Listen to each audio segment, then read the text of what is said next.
Olá, tudo bem? Eu sou Mário Ribeiro, estou substituindo Cristiane Santana provisoriamente aqui no Universiência, um programa que é fruto da parceria entre TVs e instituições públicas de ensino superior nordestinas.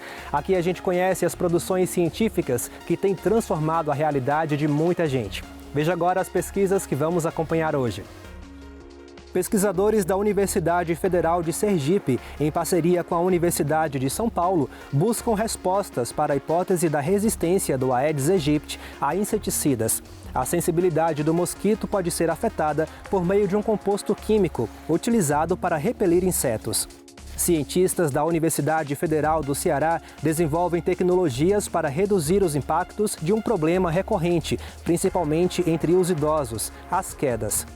E ainda, na Universidade Estadual do Sudoeste da Bahia, um material didático que mistura fatos históricos a momentos marcantes do futebol.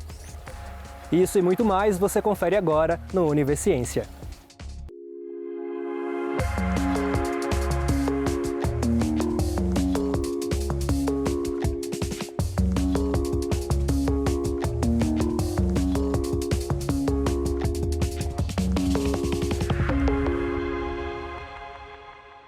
A explosão de casos de doenças transmitidas pelo mosquito Aedes aegypti nos primeiros 6 meses de 2022 no Brasil reacendeu o alerta para o controle de doenças como dengue, zika e chikungunya. Pesquisadores da Universidade Federal de Sergipe, a UFS, e da Universidade de São Paulo, a USP, estão buscando respostas para a hipótese da resistência do Aedes aegypti a inseticidas. Vamos entender melhor na matéria a seguir. Os inseticidas, eles são uma ferramenta muito importante e complementar quando a gente fala de arboviroses, tanto zika, dengue, chikungunya, todas elas que são transmitidas por Aedes aegypti. Os inseticidas, nós já tivemos que trocar várias vezes, vários produtos diferentes. Então, existe um fenômeno biológico, né, que a gente estuda na biologia, que é a seleção. Então, a gente começa a usar um inseticida no ambiente e acaba selecionando alguns indivíduos, alguns mosquitos, que conseguem sobreviver mesmo na presença desse produto. Então, esses inseticidas têm que ser trocados. Então, o Ministério da Saúde já fez várias trocas por produtos diferentes no Brasil. E os repelentes? Os repelentes a gente vem usando mesmo, né, há mais de 60 anos. O Laboratório de Entomologia e Parasitologia Tropical da Universidade Federal de Sergipe tem se dedicado a esses estudos, de estudar resistência aos repelentes, resistência a inseticidas e também ecologia, né, e biologia desses vetores. E um dos experimentos específicos que a gente faz aqui no laboratório é a resistência de mosquitos a inseticidas. E qual é o inseticida que a gente usa? A deltametrina, que até pouco tempo era usado nos carros fumacês. Como que a gente faz esse teste? Nós pegamos 5 garrafas, uma delas sendo controle, e impregnamos com a nossa solução, que seria o nosso inseticida, a deltametrina. No controle, a gente passa só acetona, que é para saber que não é ela que mata os nossos mosquitos, e sim o nosso inseticida. Para saber se eles são resistentes ou não, a gente faz a contagem a cada 15 minutos. Se eles ficarem vivos até 30 minutos, eles são normais, que é o esperado que eles morram em 30 minutos. Se passar disso, são resistentes. Se for menos que 30, eles são sensíveis. No nosso controle, a gente coloca acetona, que é para saber que ela não mata. Como a gente pode ver aqui, todos vivos. E aqui, após o tempo de 30 minutos, todos mortos. Então sabemos que essa população aqui de mosquito não é resistente ao nosso inseticida. Então, a gente trabalha em colaboração com outros laboratórios. Então, tem laboratórios que trabalham no desenvolvimento de novos repelentes e inseticidas também. Tem um insetário, onde a gente faz criação em massa de mosquito para fazer testes. Temos o laboratório de pesquisa, onde esses testes acontecem. E temos também um laboratório de biologia molecular, onde a gente faz estudos mais refinados. Um dos estudos que nós estamos desenvolvendo atualmente, que é um estudo grande, né, de âmbito nacional, é justamente estudar se existe uma resistência cruzada entre inseticida e repelente. Um inseto do ambiente que está submetido ao uso de inseticida será que ele fica mais sensível ou menos insensível aos repelentes? Desde a minha graduação em Biologia, aqui na UFES, até o meu doutorado, que é realizado no programa de pós-graduação de Medicina Tropical da USP, eu venho trabalhando com mosquitos. Atualmente, eu estou trabalhando aqui no estado em 8 municípios, sendo eles Capela, Pinhão, Laranjeiras, Simão Dias, Umbaúba, Siriri, Neópolis e Canindé de São Francisco. E como é uma pesquisa que a gente chama uma pesquisa aplicada, que tem resultados que podem ser aplicados a curto prazo, né, a gente sempre trabalha com a Secretaria de Saúde. Então, o nosso laboratório tem colaboração com a Secretaria de Estado da Saúde, com o Laboratório Central de Saúde Pública e com as secretarias municipais de saúde também. Na pesquisa de campo, nesses 8 municípios, inicialmente era realizada uma conversa prévia com o morador, para que eles permitissem a nossa entrada. A partir do momento que havia aprovação, a gente instalava as armadilhas para coletar ovos de mosquito da dengue, ou seja, o Aedes aegypti. Essas armadilhas ficavam em campo, ou seja, nas residências das pessoas, por 3 semanas. Com essas amostras coletadas do campo, a gente tinha um período de secagem das palhetas, logo após a gente fazia a contagem dos ovos. Após a eclosão dos ovos, a gente realizava a criação desses mosquitos, ou seja, a gente abriu colônias de mosquito para cada município que foi coletado. E por que aumentar esses mosquitos em colônia? Para que haja um número suficiente de mosquito para a realização dos testes com inseticida. Porque o número que precisamos, tanto de larvas como de adultos, é muito alto. A gente quer saber, existe alguma mudança na sensibilidade do mosquito?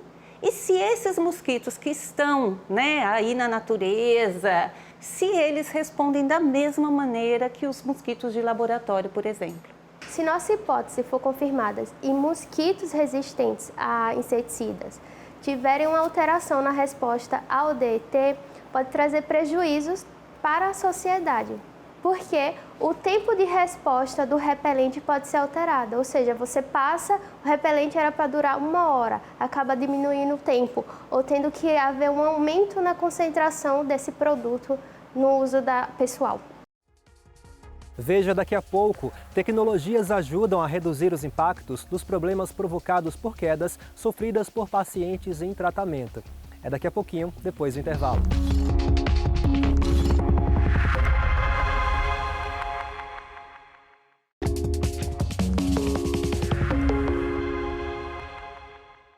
Reduzir os impactos nas quedas de pacientes que possuem esse risco, como é o caso dos idosos, é um desafio proposto pelos pesquisadores da computação da Universidade Federal do Ceará e profissionais de saúde do Centro de Hematologia e Hemoterapia do Ceará, o EMOCE.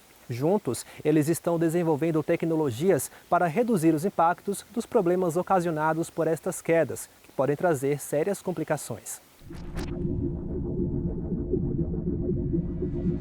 Essa pesquisa ela surgiu com a ideia de resolver um problema relevante e muito comum na medicina, que é como reduzir os impactos do problema de quedas de pacientes, que acaba se tornando mais grave em pacientes idosos e pacientes com debilidade. Todo paciente que está internado, todo paciente que está em tratamento médico é uma pessoa que está, de uma certa forma, vulnerável. Então, é um paciente que tem riscos de cair.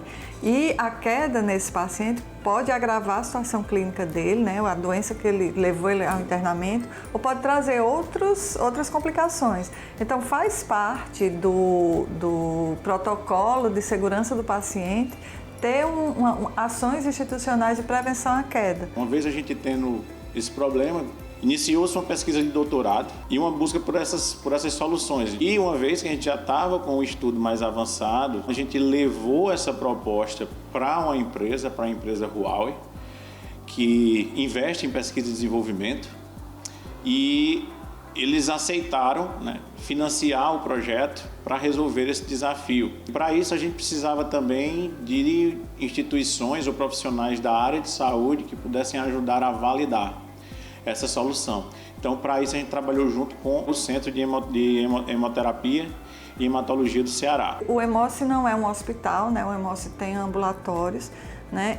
Mas esses pacientes que ficam, vamos dizer, um dia inteiro aqui, 12 horas, esperando uma transfusão, eles também não estão internados, vamos dizer assim, oficialmente, né? Mas eles estão retidos ao leito.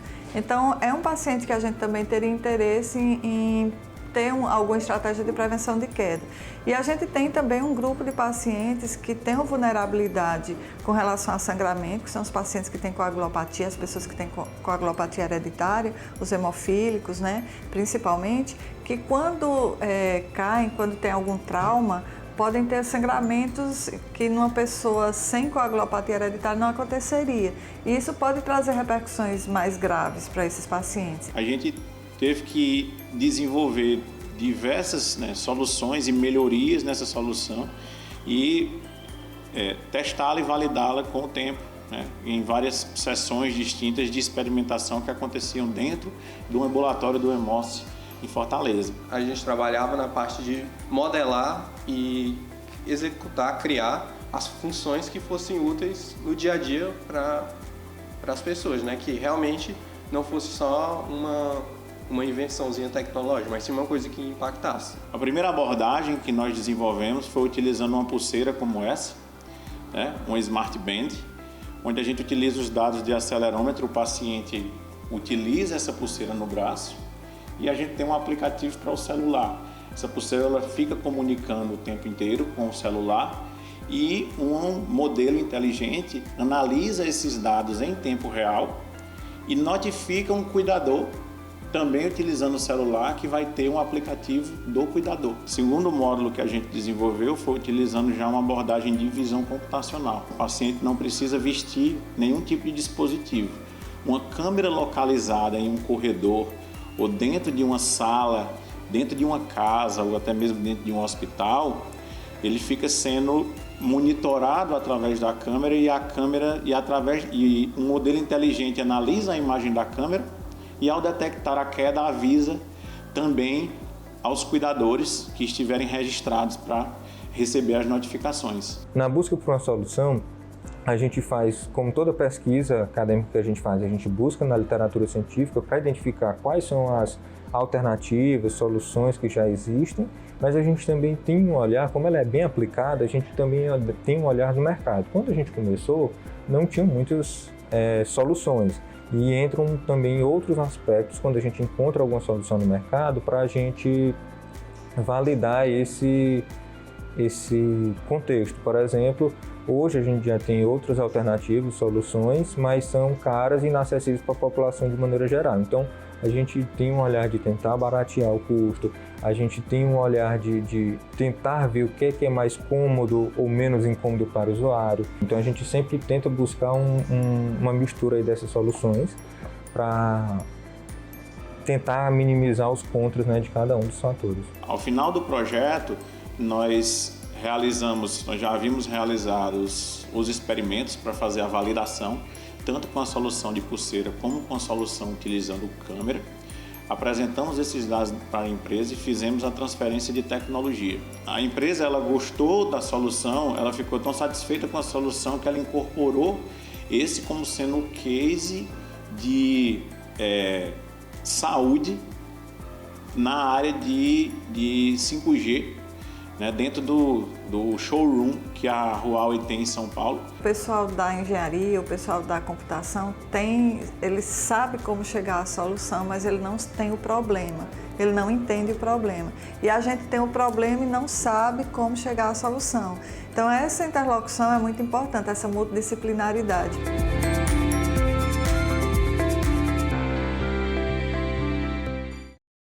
Os impactos da pandemia do novo coronavírus são muitos. A educação foi uma das áreas mais afetadas e os reflexos são vistos não apenas no ambiente escolar, mas também no familiar. Como foi o estímulo dos pais na leitura dos filhos em casa?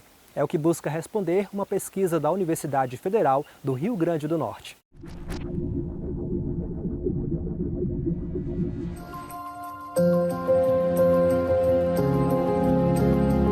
Para mim foi muito difícil ter que ensinar duas crianças e praticamente sem saber muito, A pandemia da Covid-19 causou diversos impactos no processo educacional dos estudantes brasileiros. Além das repercussões já conhecidas, a suspensão das aulas presenciais pode ter afetado significativamente o ambiente de literacia familiar, isto é, as atividades de estimulação da leitura e escrita realizadas pelas famílias em casa. As crianças, elas sofreram, tiveram muitas perdas, principalmente no processo de alfabetização. E foi para identificar esses impactos que a professora Cíntia Azoni, do Laboratório de Linguagem Escrita, Interdisciplinaridade e Aprendizagem da UFRN, desenvolveu a pesquisa, em parceria com outras instituições nacionais e internacionais. Essa pesquisa veio de um convite de uma professora da Universidade de Harvard, em que a gente queria observar nos diferentes países, diversas culturas, como que os pais estavam estimulando os precursores de leitura dos seus filhos. Então, aqui no Brasil, nós somos 2 universidades envolvidas, a UFRN e a UFMG, e esse é um questionário online que os pais respondem a respeito dos seus filhos, em que essas crianças têm que ter de 0 a 11 anos de idade. E nesse questionário a gente fazia perguntas sobre práticas do que nós chamamos de literacia familiar, que é o quê? O quanto os pais estimulam seus filhos para a leitura no ambiente em casa.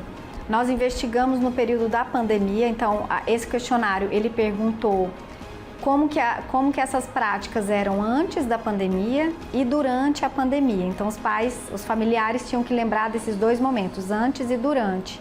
Nós iniciamos em 2020 o questionário online e terminou agora início de 2022, porque a pandemia também já está se afastando um pouco daquele período ápice que foi 2020, o isolamento social. O primeiro desafio que nós encontramos foi que as famílias que responderam, então aqui no Brasil nós tivemos um número de aproximadamente 2.000 respondentes, e nós nos surpreendemos primeiro com o nível socioeconômico, porque foram famílias de alta renda, média e alta renda, o que na realidade não reflete a maioria da população brasileira. Mas mesmo as famílias de média e alta renda, nós encontramos diferenças de outros países mais desenvolvidos. Por exemplo, os pais compram menos livros para os seus filhos aqui no Brasil, ou seja, não é um hábito tanto a compra de livro quanto ler com seus filhos, compartilhar a leitura com seus filhos. Então isso já mostra que tem uma questão cultural, que não há um incentivo da própria família a essa prática de leitura que é tão importante. Eu vou dar um exemplo bem prático, Alguns países, o número de livros que eles compram, que tem em casa para a criança ler, é para cima de 50. Aqui no Brasil a gente encontrou uma média que não chega nem a 20 livros. Outra questão que nós encontramos é que as crianças diminuíram também a prática de leitura de livros impressos em detrimento dos eletrônicos. Então, durante a pandemia, aumentou muito mais o uso de eletrônicos do que realmente de livro, o livro impresso. Sabendo que não refletia a realidade das famílias brasileiras, a gente veio para uma parte agora que está em execução, que é a gente aplicar um questionário para uma realidade de famílias de nível socioeconômico mais baixo. O questionário, nessa segunda fase da pesquisa, ele é presencial. Então, a gente vem para a escola é muito parceira porque eles marcam o horário para os pais virem, a gente aplica esse questionário presencialmente. Ele é mais reduzido em função de todas as demandas que nós identificamos na primeira fase e quais eram as perguntas principais, considerando antes da pandemia e durante a pandemia. E os pais vêm até a gente conversa com eles e depois disso a gente também dá algumas orientações sobre a importância da leitura no ambiente familiar. Os estudos científicos falam muito dessa importância, porque a educação da criança ela não é feita só dentro da escola. Inclusive, essas práticas de literacia familiar, elas são importantes já desde o nascimento da criança. Então, os pais contarem histórias, conversarem com seus filhos, terem essa prática de hábitos de leitura, compartilhar, ler histórias. E isso impacta muito porque esse hábito vai ser essencial para que a criança tenha um estímulo, né? Ela tenha motivação, ela seja engajada para quando ela entrar na alfabetização, ela já ter muitas dessas habilidades desenvolvidas, não somente no ambiente da escola, mas também no que a família pode proporcionar para elas, em termos de aprendizagem. Com muitos anos acompanhando as crianças em sala de aula, a professora Cristiane, dos anos iniciais de escola pública, conhece bem a realidade dos seus alunos e do acompanhamento das famílias no processo educacional. A grande maioria não tanto quanto seria desejado, porque são filhos de pais que trabalham, muitos são filhos só a mãe, que tem, outros são criados por avós. Então, nem sempre famílias que não têm alfabetização, que não têm, então tem essa dificuldade, fora alguns que realmente é a questão de vulnerabilidade mesmo. Mas existe também famílias que acompanham, né? Ou que acompanham da melhor maneira que podem. E aí é perceptível. O aluno que tem um acompanhamento pela família, o aluno que de alguma forma tem esse apoio e essa interação da família com a escola, ele tem um desenvolvimento melhor.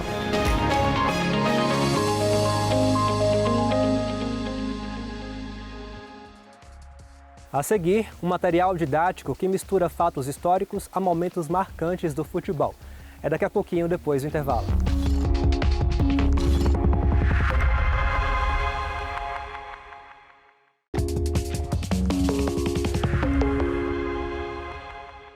As aulas de História prometem nunca mais serem as mesmas depois de um estudo do mestrado profissional da UESB, que gerou um produto didático para o ensino da disciplina. Fruto de pesquisadores da Universidade Estadual do Sudoeste da Bahia, do campus de Vitória da Conquista, o Almanaque do Futebol mistura eventos históricos a grandes momentos do futebol, como as Copas do Mundo, por exemplo. O instrumento garante aulas mais dinâmicas, divertidas e com a maior fixação do conteúdo proposto em sala.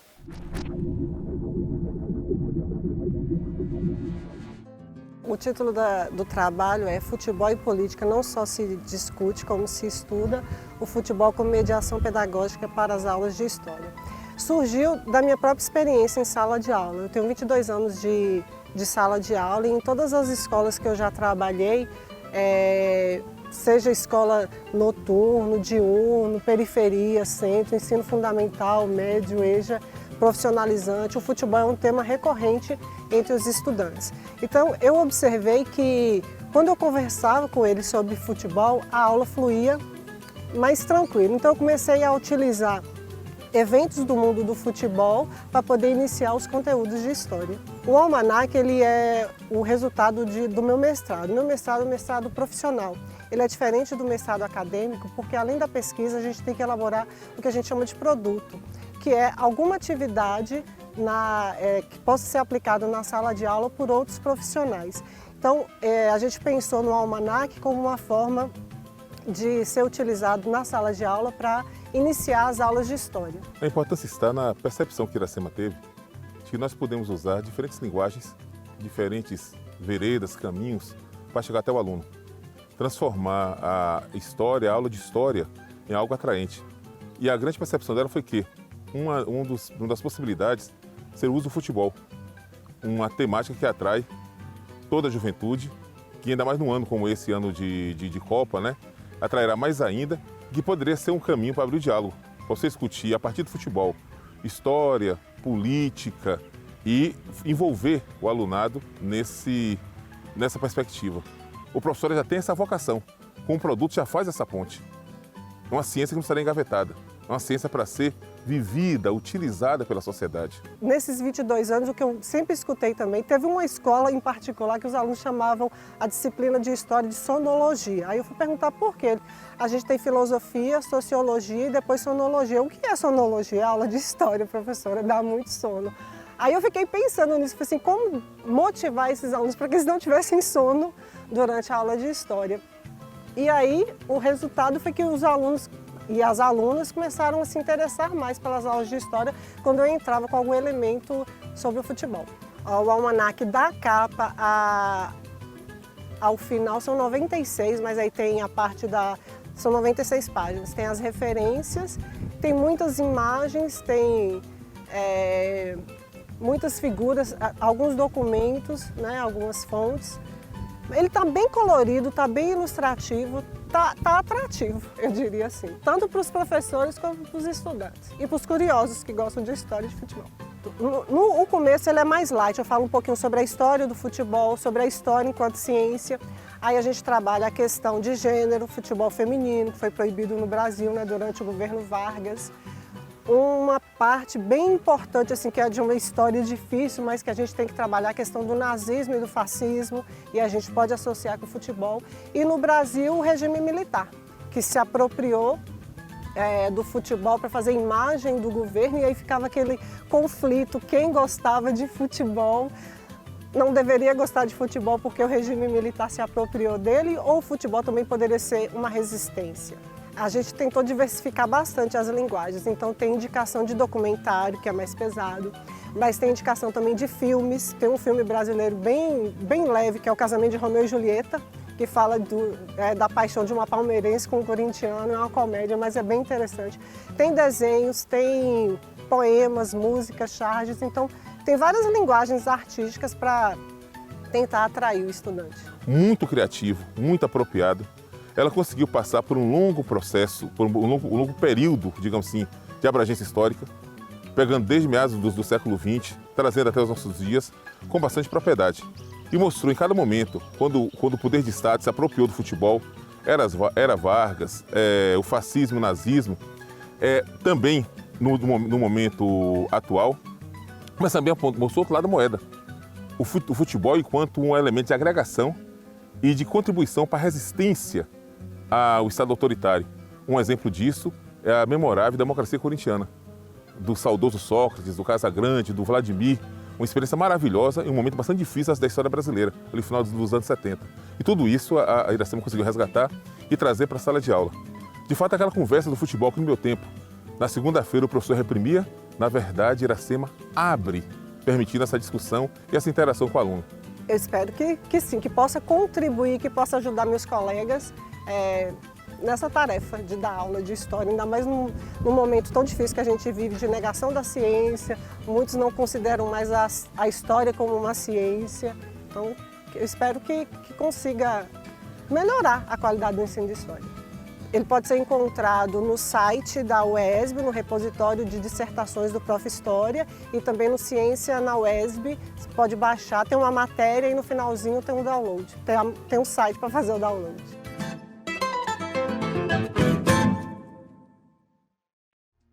O Universiência de hoje fica por aqui. No próximo programa traremos mais pesquisas para você conhecer. E você já sabe, se tiver alguma dúvida ou sugestão, envie para o nosso e-mail universiencia@uesb.edu.br que a gente explica por aqui numa outra edição. Tchau, tchau e até lá!